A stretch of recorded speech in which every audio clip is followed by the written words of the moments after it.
Et c'est parti. Voilà, on est en direct, sans transition, comme diraient les gens du festival. Alors, bonsoir, Rolf, Michel et Christine. Bonsoir. Bonsoir. Bonsoir David. Alors, il se fait que, en fait, à part Rolf et Christine qui se connaissent aussi dans la vie dite réelle, les deux par deux, les autres ne se connaissent pas encore physiquement. C'est la première fois que vous vous voyez bouger, disons, en direct. Donc, merci beaucoup de votre participation. À demain. Non, je plaisante. Donc, on va commencer par Rolf. D'accord. Et donc, Rolf, tu vas nous expliquer tu vas nous dire ce que tu dis et nous t'écoutons. D'accord. Merci David pour l'invitation. Je suis très content de pouvoir participer à cette émission. J'ai choisi de lire quelques extraits de mon livre Sel de nos veines, publié à Malmström. J'arrive pas à mettre voilà, comme ça. Publié à Malmström. Et donc, je vais lire quelques extraits de ce récit de voyage. En commençant par en étant au milieu du désert. Donc, j'ai déjà quitté la ville de Jérusalem. Ce récit nous amène de la ville de Jérusalem à travers le désert jusqu'à la mer Morte. Je suis descendu à pied le long d'une rivière, un oued qui s'appelle le Cédron. Aube naissante, tout est fraîcheur.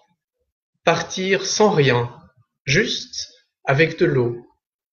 Je suis descendu vers l'oued, puis remonté de l'autre côté du canyon, en passant devant la grotte de Saint Sabas, où il vécut 5 ans d'ascèse érémitique, ici, dans le désert. Sur les hauteurs, la vue est vaste. Vers l'ouest, en direction de Jérusalem, on devine les crêtes qui masquent celles du mont des Oliviers, et à l'est, celle qui masque la mer Morte. Rien ici, rien. Seule une étendue nue, de pierres nues. Ni arbre, ni buisson, pas une herbe, pas une maison, personne. Une étendue nue qui ondule en crêtes successives, qui reporte et répète sa nudité de l'une à l'autre, récurrence de l'absence, aussi loin que porte le regard, terre ascétique, terre en ascèse. Mais il y a cette lumière croissante de l'aube qui me porte. Vision. Debout, il se tenait debout, debout dans le désert, immobile, espacés les uns des autres, sans un mot, juste en présence l'un de l'autre, les uns des autres. Pas un souffle, pas un bruit, une plaine entière plongée dans le silence, une plaine de silence, seul le bruit de mes pas et de mon propre souffle. Un silence qui me pénètre, d'abord en surface, à fleur de peau, puis sous la peau, s'étend dans la profondeur de la chair, comme une eau dense qui s'écoule au profond du corps jusqu'à la moelle, eau de silence, dans l'aride silence du désert. Et comme en écho à cette onde de silence, mon propre pouls se fait plus clair, plus net, plus accordé, en pleine eau du silence, pulsation infime face à l'immensité nue, battement essentiel, vital, seul signe de vie en plein désert, d'une évidence qui abroge tout superflu et me dénude de moi-même. Le silence du désert est félicité, son ascèse n'est privation, elle est libération, cendre fertile, vision, et les défunts apparaissent, ils sont là, debout, eux aussi, immobiles, eux aussi, bouche close, parmi les vivants debout. Abel est là, debout, et Caïn, et Jacob, et Ismaël, et tous les autres les victimes des attentats, des violences, des guerres, et ceux de mort sereine aussi. Je les vois, ils sont là, en plein désert, debout.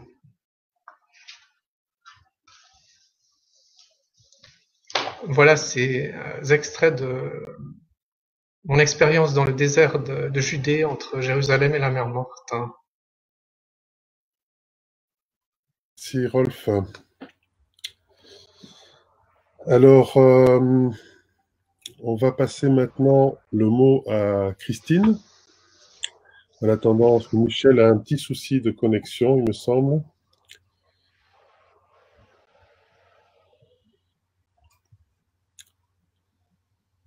Christine, c'est à toi. Bonsoir, merci beaucoup David pour l'invitation. Alors j'ai décidé de lire ce soir deux textes qui, en écho ou en hommage au thème du festival 2020 qui a été reporté, évoquent peut-être pas des transitions, mais tous les deux des traversées. Le premier est un extrait de Si je pars comme un feu, édité à l'Arbre à Parole, donc par David aussi. Et le second de mon tout dernier recueil, Sténopée, aux éditions Unicité. Le premier, donc, le titre est Agui. J'ai traversé par des déserts sans nom d'eau tarie. J'ai passé par des formes accidentées, descendu des cours brutes, au remous saccadé. J'ai charrié de l'enfance, derrière moi, par-dessus tant connu, les remontées acides que me servait hier ma mémoire. J'ai rebroussé chemin, fatigue, souvenirs tapis qui hurlent en sirène, écharpe et brouille ce que j'en sais. Renier mon ange, gardien, la foule taupe de mes pères, la source alcaline qui n'émettait plus rien. Brûler mes sols tartares, fumer l'herbe déjà rase peut-être, embraser ce qui palpite encore.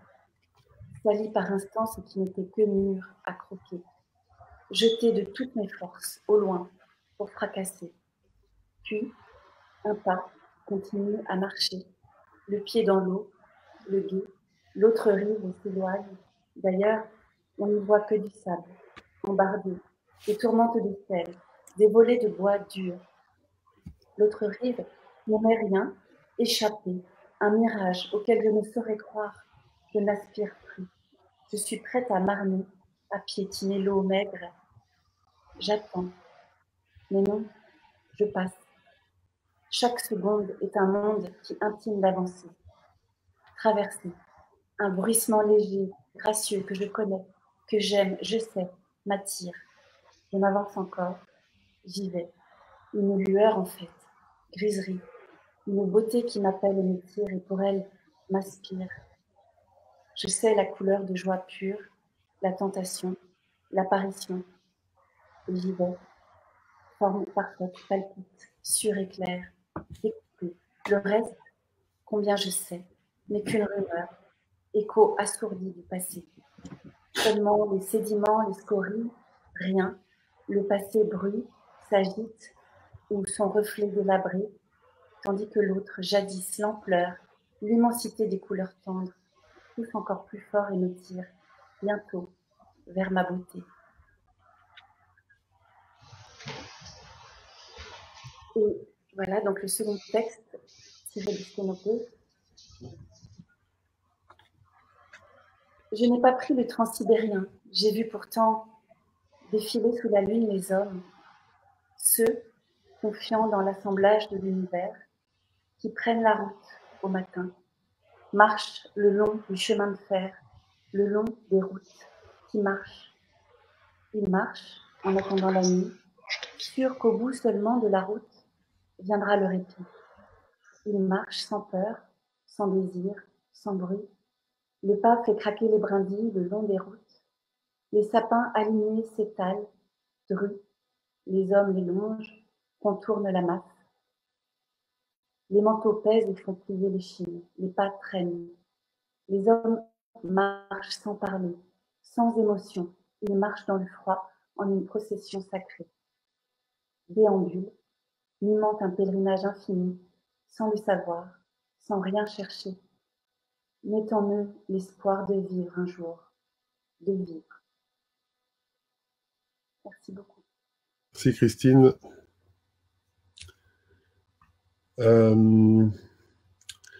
Michel, voilà, bienvenue parce qu'il y a du monde qui... Voilà. Tu dois remettre ton micro, Michel. Salut. Salut. Alors, je vois que tu as un petit fan club qui demande si tu vas reprendre. Tu vois. Oui, ça y est, je suis Voilà. là. Il y a tout Beyrouth qui est là pour t'entendre. Je te remercie encore beaucoup. Il y a eu des petits soucis de connexion et merci d'être venu. Merci de m'avoir attendu. Alors, je vais lire un poème, en fait, inspiré du bookleg Ombre, publié par Maelstrom. Et j'ai remanié le texte j'ai eu envie de le retravailler, et voilà, je vous le propose. Sa chambre, son univers, chaleur pesante, il respire l'humidité à plein poumon. Il entend les mouches voler, puis se cogner contre la vitre. La lumière d'un soleil pâle s'infiltre par la fenêtre. Allongé sur son lit, il parcourt le vide. Une pendule au mur, son tic-tac tourne les aiguilles. Ses yeux fixent le plafond. Il est seul. Vu sur cour, le mimosa a terminé sa floraison. Personne ne lui a coupé les branches cette année pour orner les vases. Il n'y a personne qui passe. Son isolement pourrait lui plaire s'il avait le choix. Il ne ferait aucun effort pour les autres. Chacun pour soi, mais se sentir muré, cloîtré. Il s'entend respirer, observe sa poitrine, suivre le rythme de son souffle, son cœur battre plus fort, et il se dit « Ma vie m'appartient ». Il s'engage dans son exil, il se sent libre, libre dans sa tête. Il souffle, il sait où il va, nulle part. Le jour touche à sa fin, la rue est immobile, la nuit se prépare, la pénombre l'oppresse. Il s'assied face à la fenêtre, aperçoit son reflet sur la vitre. Profond silence crépusculaire. Les couleurs au dehors sont belles. Une étoile s'allume dans le ciel, ses yeux s'illuminent. Cette étoile au dehors l'aide à desserrer le goulot et ses idées se libèrent. Il voudrait toucher ses idées. La pièce s'inonde d'un nuage, d'une vapeur de pensée. Il sillonne les rues de Beyrouth après la pluie. Le voilà à Anjar, dans les vignobles et les ruines. Il est à Jbel, l'eau est propre et il va se baigner. Il touche les cèdres centenaires, écrase les flaques de neige. État second. Il se sent bien, baignant dans l'atmosphère ouatée de la pièce. Il savoure le moment, s'assoupit, puis sursaute, regarde autour de lui. Je suis dans une cellule. Il tend l'oreille. Plus d'ondulation, plus de flux et de reflux. Il se souvient du ballottement de la foule. Aimerait bien lui réappartenir comme un voyageur dans un bateau, sans souci de destination, chaloupé dans un roulis d'abandon. Je suis dans un bateau. Mais non, il ne peut pas sortir. Il doit rester dedans. Il ouvre les yeux. Il est tout seul. 4 murs et lui au centre. Il lui faut sortir. Mais non, je ne peux pas. Il doit rester dedans.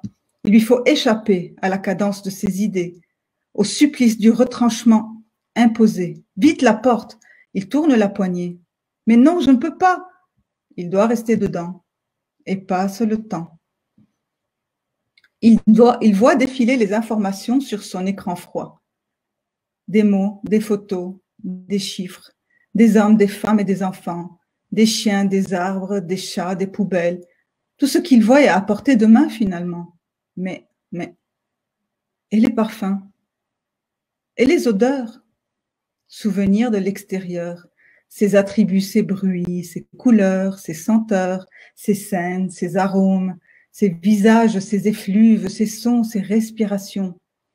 Je veux marcher dans les odeurs. Eh oh, y a-t-il quelqu'un avec qui discuter en vrai pour rendre le poids de la solitude moins pénible? Il essaie de chanter, de se parler à lui-même, mais ne reconnaît pas sa voix. Je suis transparent. Les fantômes lui passent à travers. Existe-t-il vraiment? Être ou ne pas être, n'être que photo, que mots tapés dans le vide, dans le vent, mémoire stockée dans un nuage, suspendue dans le firmament, reniement de chair animée, absence d'amas articulé d'organes de vie, puisqu'on n'existe que par les autres, alors lui n'existe pas. Je coupe tout. Cerné par le malaise d'une existence en solo, il s'endort 3 jours, 3 nuits, bercé par la blancheur du silence. Il se réveille comme d'un long voyage et il la voit. Elle est là. Désolé, je ne prends pas cela en charge sur cet appareil. Qu'est-ce que c'est que ça? Il se réveille comme d'un long voyage sans rêve et il la voit. Elle est là, assise au bord du lit. Elle l'observe. Depuis combien de temps? Il ne le sait pas. Il est gêné, ne sait pas quoi dire. Mais les yeux qui l'observent le rassurent. Il sourit, ne trouve rien d'autre à faire. Puis, il se met à rire. Je ne suis plus seule. Il s'entend rire. Il aime ça. Elle se met à rire aussi. Qui es-tu? Il demande. Je suis ton ombre. Elle répond.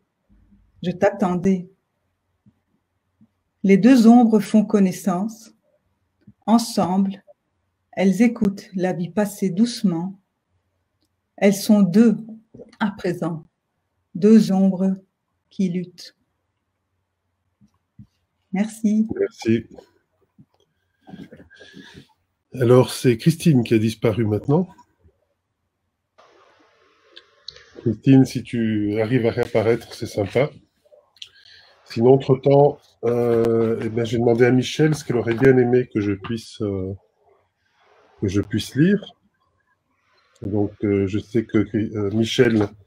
J'aimerais bien que tu lises un passage de Marcel Moreau. Oui, parce que je sais que tu as quelques auteurs que tu aimes beaucoup dans les Belges, et entre autres, Marcel Moreau. Il y a aussi Gaston Compère que tu aimes beaucoup. Tu m'avais fait d'ailleurs... oui. Tu m'avais invité à dire. Marcel Moreau qui nous a conté. Ça, c'est, tu vois, ce que tu as eu tout à l'heure, c'est Siri, le programme Siri sur ordinateur qui t'a intitulé, et Jérémy Talonnier nous le fait remarquer. Oui. Tu disais... Il ne prend pas en charge cette catastrophe. Ah oui. Alors, tu disais de Marcel Moreau? Il nous a quittés il n'y a pas longtemps. Ouais. Et, donc voilà, ce serait bien qu'on lui rende hommage en lisant un passage. C'est ce que je vais faire. Alors, tu as choisi la vie de Jéju. Alors, qui est ce Jéju? Jéju, diminutif de Jéjunum. Jéjunum, partie de l'intestin. Intestin, voire tripe, terme en usage pour désigner la profondeur et l'intensité d'un sentiment. Exemple vieilli, écrire avec les tripes. Donc 2 courts extraits. Virus. Je contiens sans doute tapis dans mes replis une population virale, pouvant déclencher à tout instant l'une ou l'autre des maladies mortelles connues à ce jour. Elle remue, s'agite, s'impatiente aux portes du ravage. Ce qui empêche les portes de s'ouvrir, c'est peut-être l'écriture, sa frénésie, sa dynamique, son ininterruption. Contre la pression pathogène, la violence verbale, il est vrai aussi que les mots sécrètent leurs propres menaces.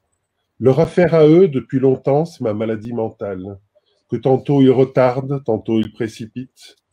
J'ai souvent bien l'impression d'être un lieu de compétition, sinon de convoitise entre deux perniciosités, l'une physique, l'autre psychique.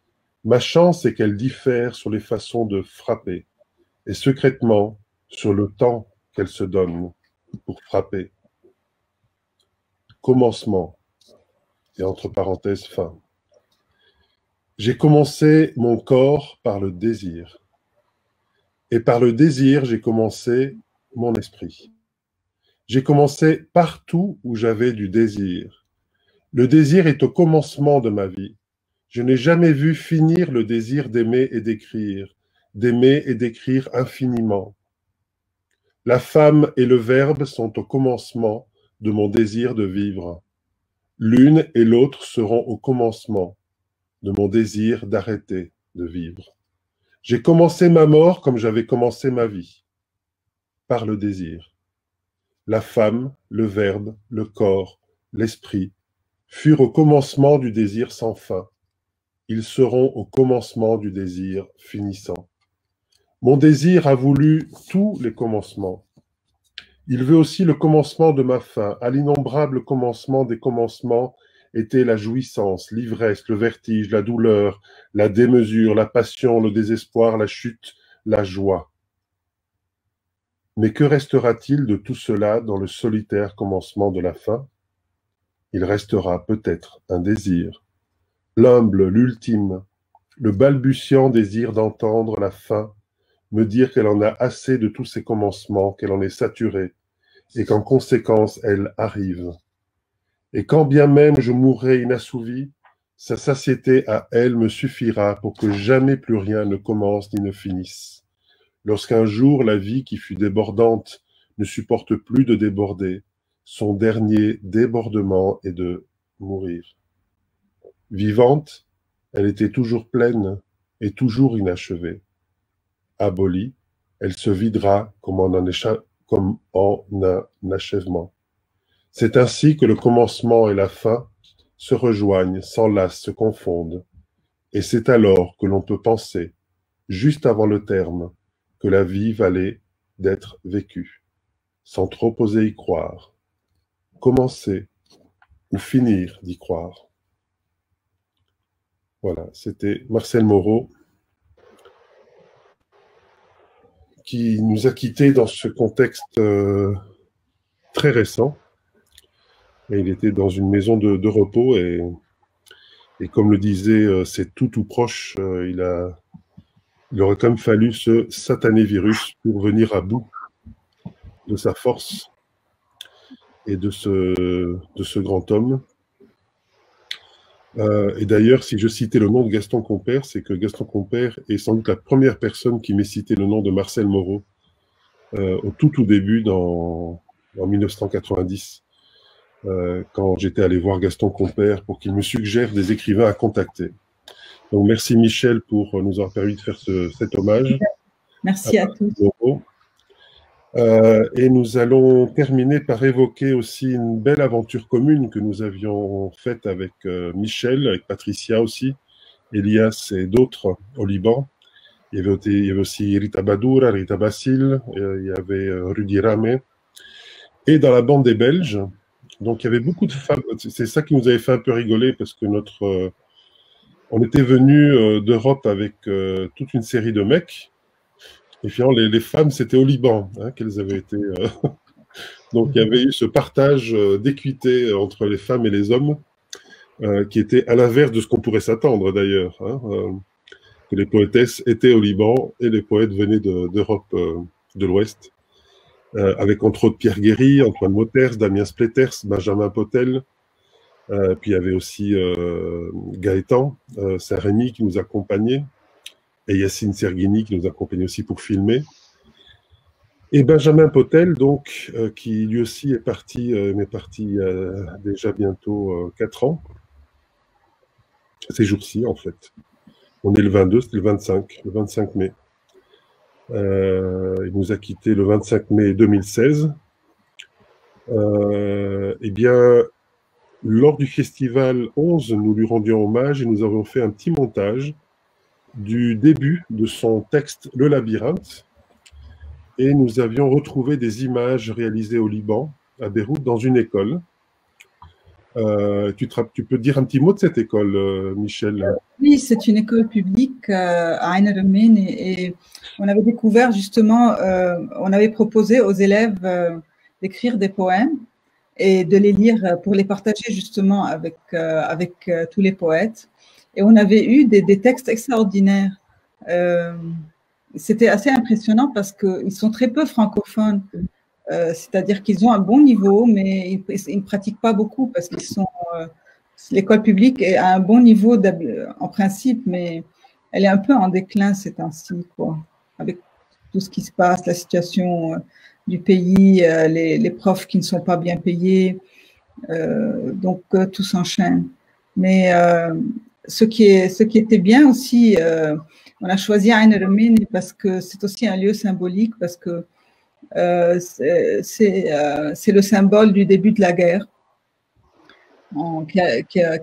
qui s'était déclenché en 1975 et qui a duré 15 ans et que certains appellent une guerre civile, mais je sais pas ce que c'est exactement. On comprend pas pourquoi elle a commencé exactement. Enfin, on comprend et c'est très compliqué, mais voilà. Donc c'est de là que vient l'importance aussi du choix du lieu. C'est que la poésie aide à communiquer, aide à traverser, à jeter des ponts. Et voilà. Alors voilà, ça c'est au Liban, l'électricité s'est coupée. Okay. Pour ne rien changer. Et Internet fonctionne encore? Oui, parce qu'on a le UPS. Donc voilà, on n'a pas l'électricité 24 heures sur 24, on a des générateurs individuels où on peut aussi, voilà. Et donc voilà, le générateur a démarré et voilà. Ok.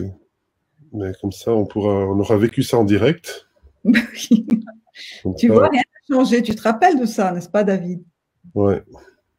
En tout cas, je reste encore avec un souvenir très fort de ces moments, autant à Beyrouth, au Salon du Livre, qu'à Byblos, dans la magique ville de Byblos, la très vieille ville de Byblos, les ateliers, à Psharé au nord, dans la forêt des cèdres, puis ce grand cèdre millénaire qui, si tu te le souviens, voilà, m'avait confié 3 mots, et je vous dis en arabe ces 3 mots. Moi, je ne connais pas l'arabe. Et vous me dites, je vous dis, est-ce que c'est des mots qui disent quelque chose? Je dis, ben oui. Voilà, on gardera pour nous ce que ces mots voulaient dire, mais c'était des mots qui existaient. Donc peut-être que là, on m'a vraiment parlé ce soir. Enfin oui, de toute façon, il y a quelque chose qui s'est passé. Et Benjamin faisait partie des personnes qui avaient entouré l'arbre de ses bras, avec Damien aussi, et Antoine. Et donc nos fraternités s'en étaient retrouvées renforcées. Je vous remercie tous les 3. Tu vas pas nous dire les 3 mots? Non. Moi aussi. En public comme ça, non. Tu penses que c'est un moment où ça peut être dit? On avait parlé aussi de San qui avait visité la forêt des cèdres. Ouais. Je me rappelle, j'avais écrit un truc. Oui, parce que je vous ai dit à vous amis libanais, et voilà ce que ce cèdre m'a dit. Il m'a dit quelque chose comme, je répétais phonétiquement, hein, c'était quelque chose comme Jabal, Iman, Saha. Et vous me dites, ben oui, ça veut dire quelque chose. Et ça veut dire, grosso modo, foi, montagne, santé. 100%. Voilà. Et donc voilà les 3 mots que le cèdre m'avait confiés, avec d'autres choses, parce qu'il y avait des images aussi que ce cèdre m'avait confiées. Et il m'avait laissé aussi une très belle trace. Voilà, je vais jusqu'au bout maintenant de la confidence. Quand on ouvre, on ouvre. Hein. C'est que j'ai des problèmes de sciatique, c'est de dos et de sciatique très, très sévères et chroniques. Avec la chaleur de ce set, pendant 1 mois et demi, je n'ai plus eu mal du tout. Je vous assure, c'était incroyable, c'était miraculeux. Donc c'est une cure possible, c'est le cèdre millénaire du Liban est une cure possible de la sciatique, j'en suis convaincu. Parce que pendant 1 mois et demi, je n'ai plus eu aucune douleur. Après, c'est le moment de revenir. Pardon? C'est le moment de revenir? Ah oui, il faudra revenir, il faudrait que je revienne régulièrement en fait. Bonjour à tous les amis du Liban. On vous aime beaucoup. On est là comme on peut, depuis là où nous sommes. Parce que c'est facile de dire on est avec vous. Parce que non, on est là où on est. Mais nous sommes de tout cœur avec vous. Tout le Liban est dans notre cœur. C'est un pays qui est proche, très proche de l'Occident, qui traverse énormément de difficultés. Mais il n'y a pas que des difficultés, il y a aussi beaucoup de beauté. Et Michel, tu nous en as partagé quelques-unes. Donc, merci encore. Merci, Et David. on va Christine, passer. Oui, Rolf a disparu. Comment? Christine est toujours là, mais c'est Rolf qui a disparu, en fait, maintenant. En fait, l'un après l'autre, vous êtes tous disparus à un moment donné. Et moi, L'essentiel, c'est que... je n'avais plus de son. J'ai dû tout reconnecter. Ah là là. Eh bien, tout est résolu maintenant. Oui. Alors, merci à ceux qui nous regardent, nous écoutent, que ce soit en direct ou en différé. Alors, demain, je continue, en fait, je reprends. J'ai eu 2 jours de pause pour les invités. Eh bien, demain, c'est Shadi Fatih, qui est une grande musicienne iranienne installée à Marseille. Puis Florence Célin et Michael Grébil de Bruxelles. Et mardi, en fait, oui, je vais adapter un peu l'horaire que j'ai mis sur Facebook, parce que mardi, j'ai le report de ce qui aurait dû avoir lieu jeudi, avec Annie Lulu, Jean d'Amérique et Annabelle. Qui n'ont pas pu se connecter, n'est-ce pas, ou quelque chose. Oui, qui jeudi ne pouvait plus, et Annie Lulu ne pouvait plus se connecter ce jour-là. Mercredi, nous aurons un spécial passeur de poésie avec Mélanie Godin des Midi de la Poésie, Ludivine Joanneau de la bibliothèque de Braine-l'Alleud et Marcello Oro de la boutique Maelstrom. Là, ce seront des passeurs. Voilà. Je vois que le Liban, Beyrouth, les amis, nous regardaient nombreux ce soir. On est vraiment très touchés. C'est normal parce que vous avez votre grande Michel Garrios avec vous. Continuez à nous regarder de temps en temps et si d'autres poètes ou poétesses ont envie de participer, qu'elles m'écrivent ou qu'ils m'écrivent. Ce serait une façon, Rita, les 2 Rita d'ailleurs, ce serait bien. Rita, elles sont en France toutes les 2. Non, Rita Basile est à Beyrouth. Elle est à Beyrouth, elle est retournée à Beyrouth. Ok. Voilà. Le Rolf maintenant appartient aux commentaires Facebook, vous voyez. L'image et le son coupé, il est de l'autre côté du miroir. Et comme donc, dans la comme vie. Et donc, je passe à la vidéo. Oui. Il était une fois un être, sans se souvenir comment, sans en voir le pourquoi. Il s'est éveillé dans un monde qui ne le comprenait pas. Un être, là où il voyait l'unique, ce monde lui inculquait le multiple. Sans en voir le pourquoi. De cette scission, s'est éveillé, est né le chaos, dans un monde qui ne le comprenait pas. Là où il voyait l'unique, ce monde lui inculquait le multiple. De cette scission est né le chaos. De ce chaos est née la peur. Et sur les fondations de cette peur s'est élevé le labyrinthe. Notre être s'y est perdu. Il en a oublié juste le souvenir de sa terre natale. Il en a même oublié son nom, son unité essentielle. Il est maintenant perdu dans le tourbillon de sa dualité. Il erre dans le labyrinthe de la multiplicité. C'est ici que débute cette histoire. Il est couché, nu, sur les dalles glacées d'un domaine trop étroit, sans autre lumière que celle qui lui aveugle le cœur. Cette lumière qui, dans la douleur de l'enfantement, l'a tiré de son sommeil, de son gouffre d'inconscience.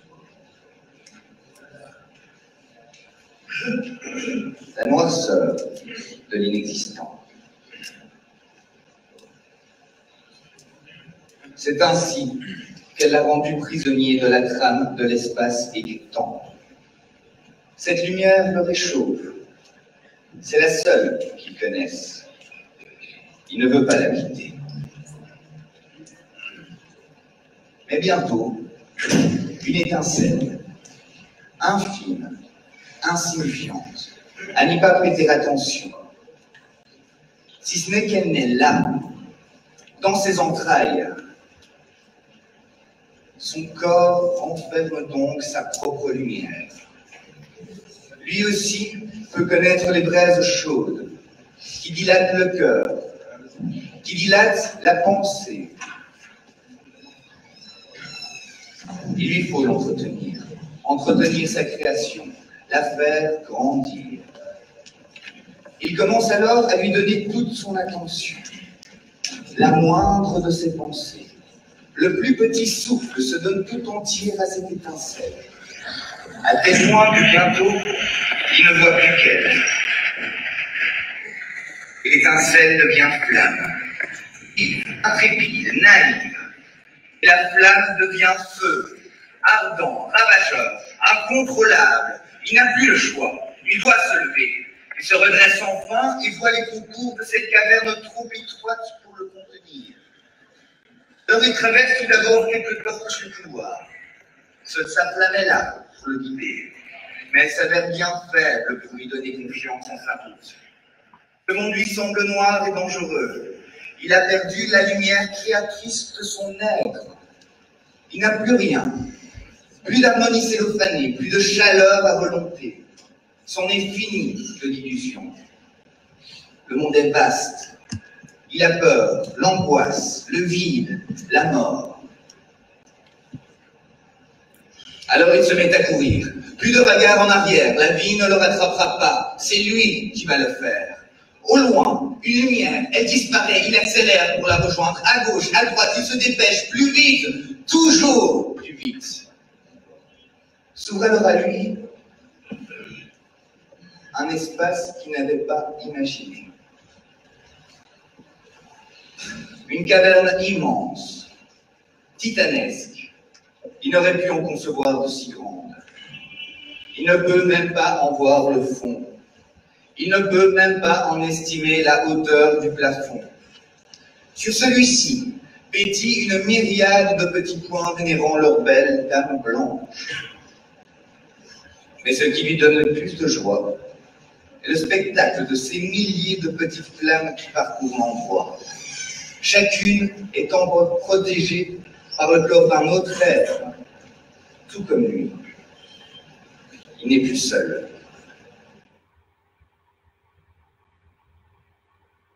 Mais ce qui lui donne le plus de joie est le spectacle de ces milliers de petites flammes qui parcourent l'endroit, chacune étant protégée par le corps d'un autre être, tout comme lui. Il n'est plus seul.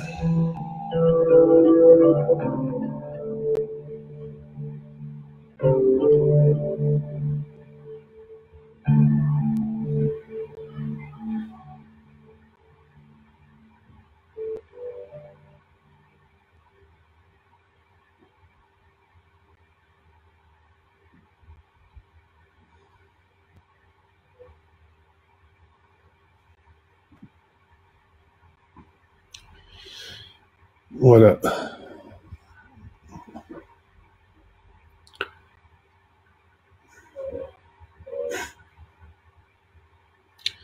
Je vais vous dire au revoir. On a partagé beaucoup de choses et des choses aussi très intimes. Et